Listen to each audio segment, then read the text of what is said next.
En toda investigación de la historia del cine mexicano siempre se van a encontrar ciertos factores comunes que dan a explicar el por qué, de cierta forma, la época de oro del cine mexicano llegó a su fin, o llegó al cierre de ese ciclo.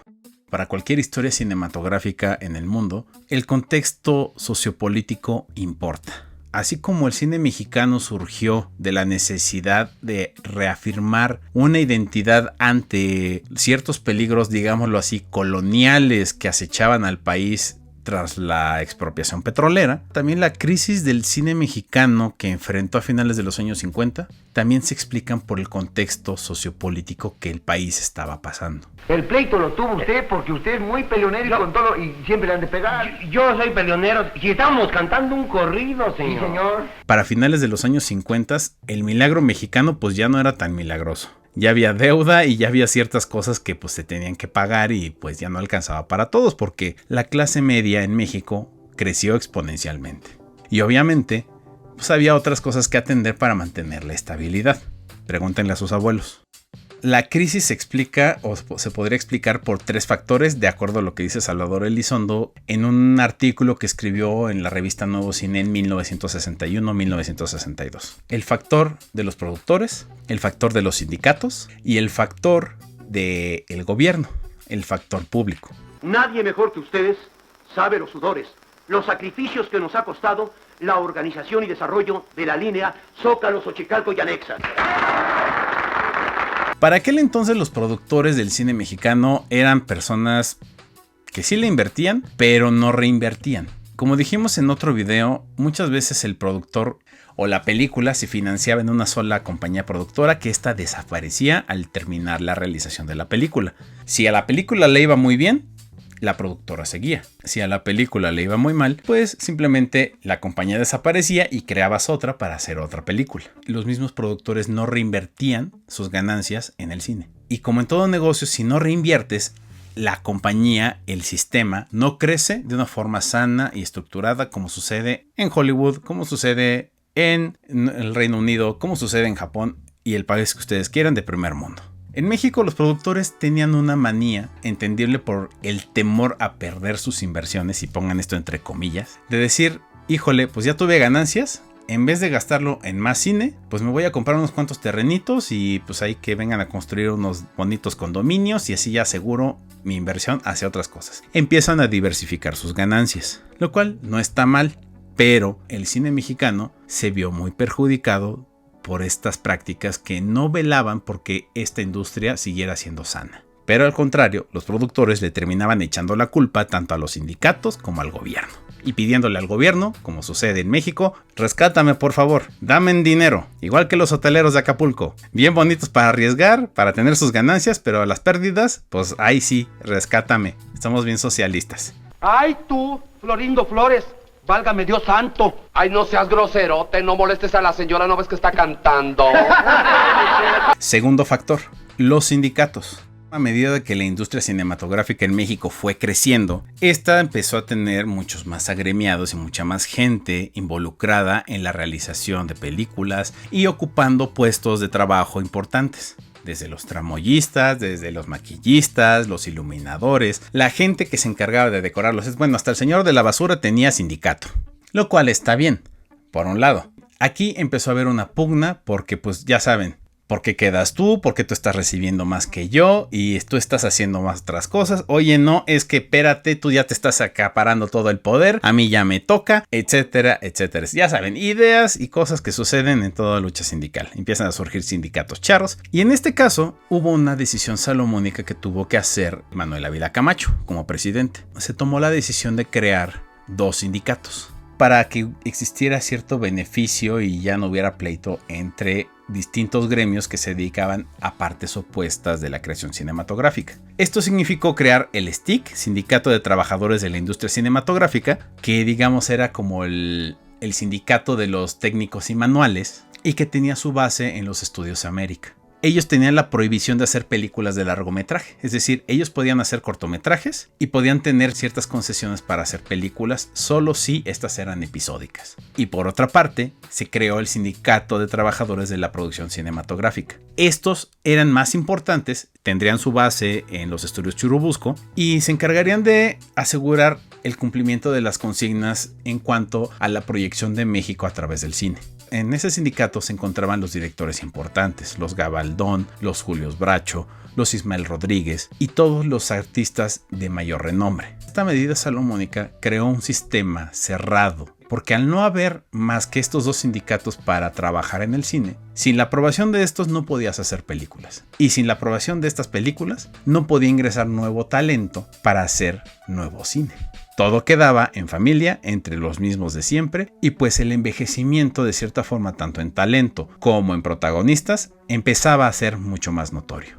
Lo hará volver a la vida, en el mismo instante que se cumplan 100 años de su muerte.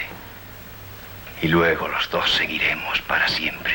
El tercer factor que se menciona tiene que ver con los dineros y el Estado. Y esto tiene que ver porque el Estado era quien controlaba el Banco Nacional Cinematográfico. Existía un ejercicio de censura velada por si alguien se atrevía a sacar una película que molestara al gobierno en turno. Estamos hablando que para aquel entonces estaba en la presidencia Adolfo López Mateos. Y Adolfo López Mateos, a pesar de ser una persona muy carismática, sí era conocido por su poca tolerancia para ciertos aspectos que insultaran al sistema. Por eso hubo la huelga de ferrocarrileros que él reprimió brutalmente, aunque todavía no era presidente. El uso burocrático para agenciar dinero y no agenciar el dinero suficiente porque obviamente conocemos a nuestro país y conocemos a nuestros políticos y donde se mueve dinero siempre va a faltar, empezó a generar un sistema o un círculo vicioso a la hora de otorgar los dineros y el financiamiento para la realización de películas. Causaba el mismo efecto que actualmente sucede con los fideicomisos del cine, que muchas veces no todo el dinero terminaba en la producción, sino en los bolsillos de unos cuantos que decían, pues, con esto sí sale la película, ¿no?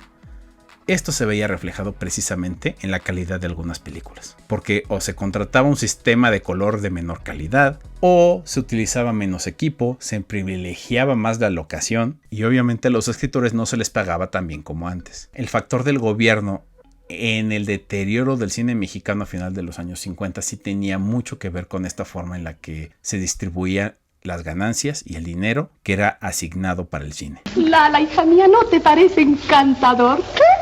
¿No es ningún Arturo de Córdoba? Ay, pero ¿cómo se te ocurre, Arturo de Córdoba? Si te he dicho que se llama Alberto.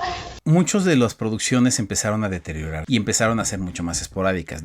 Hasta cierto punto, la industria empezó a frenarse poco a poco. Y eso empezó a impactar en empleos, empezó a impactar en muchas de las cosas que dependían en torno a una producción cinematográfica. Porque inclusive las economías que había alrededor, hasta la señora de los tamales, se vio afectada. Y si conjuntamos todos estos factores con otros de índole mucho más circunstancial, podríamos ver que también hubo un decaimiento del talento que salía a cuadro. Porque obviamente tras 20 años de carrera, María Félix ya no era una jovencita de 20 años, igual Dolores del Río. Y en general, muchas de las actrices y de las divas que tuvimos en el cine mexicano. Y lo mismo se puede decir de los grandes actores. Arturo de Córdoba pues ya no aguantaba. Tenía una carrera desde los años 30. Ya no se le creía como un actor principal galán. Y lo mismo sucedía con Pedro Armendáriz. Y por supuesto vendrían las historias trágicas. Joaquín Pardavé, Jorge Negrete y Pedro Infante murieron en un momento en el que tenían el punto más alto de sus carreras dentro de la industria. Esa conjunción de eventos llevaron a agravar de una forma simbólica la crisis en el cine mexicano, porque ya no había sustento para las taquillas, ya no había un sustento porque las historias ya no estaban enganchando con una nueva generación que venía pujante y con otras ideas. Estamos hablando de una primer generación clase mediera, ya no estamos hablando de gente que venía del campo a la ciudad, sino gente que ya tenía ideas de urbanización distintas e ideas sociales que trataban de concebir de una forma distinta la realidad del país. Curiosamente, esta crisis económica llegó a un punto climático cuando se cancela en 1957 la entrega de los Arieles. Y a partir de 1958, los premios tenían que ser otorgados por terceros. La academia ya no tenía con qué sustentar una premiación tan ostentosa y tan glamurosa como se pretendía hacer en el Hollywood mexicano. ¿Y estos rizos? ¿Cuántas veces he de decirte que la vanidad es un pecado? ¿Rizos? Son naturales, madre. Pero antes de mencionar esto como una historia triste, como un final, pues digamos que amargo o agridulce, debemos decir que la época de oro del cine mexicano tenía que terminar en algún momento. La época de estabilidad y este modelo de producción cinematográfica nos dio grandes historias y nos dio una idea y una identidad ante el mundo en una época en la que necesitábamos reafirmarnos como una nación más independiente de lo que somos. Y de cierta forma este objetivo que buscó Cárdenas en el 36 llegó a su cumbre en el 57, pero también esta crisis nos demostró que ya era necesaria otra forma de contar historias, otra forma de decir que México seguía con una cinematografía que tenía algo que decir, que tenía algo que contarle al mundo. Otras entidades le entraran al juego del cine. Por un lado la UNAM, por un lado el Estado y por un lado productores que como mecenas se vieron en la necesidad de decir yo voy a financiar esto porque hay un valor cultural dentro del cine. Y es necesario que la cultura mexicana siga circulando en el mundo. Y nada de asomarse por las rendijas, ¿eh? Eso lo hacía cuando era chico y tenía curiosidad. Y esto nos lleva a nuestra tesis inicial al empezar esta serie de videos. El cine mexicano de la época de oro no solamente fueron charros, no solamente fueron machos cabalgando, siendo revolucionarios y siendo bastante violentos con las mujeres. Fue un cine mucho más sensible con las necesidades sociales que tenía el país en su momento, con esta necesidad de modernizarse, con esta necesidad de hacer visible a la gente de menos recursos y a no ser tratado como menos que humano. Porque el cine mexicano de la época de oro, muy a pesar del sistema político en el que creció, se las arregló para denunciar, se las arregló para señalar los abusos, para señalar las desigualdades y para señalar todas las ideas que contravenían una lucha social que comenzó a principios del siglo XX. Tal vez ese es el verdadero oro del cine mexicano. Y por eso es importante entender que no es simplemente el cine de oro, que no es solamente una etiqueta para vender DVDs, que no es solo una etiqueta para señalar una época romantizada, porque detrás hubo muchas manos y hubo muchas historias que hablaban de hombres, de mujeres, de dignidad y de una realidad muy parecida a la que vemos alrededor, fuera de las salas, porque finalmente el cine siempre va a ser reflejo de su contexto sociopolítico. Piedad para un pobre ciego indefenso. Creí que nada había quedado oculto entre tú y yo. Mis corazonadas no me engañan nunca. Quiero ver si encuentro trabajo. Seguro que te engaña junto a la tumba de ella. Yo también. Adiós, Rey. Adiós, David.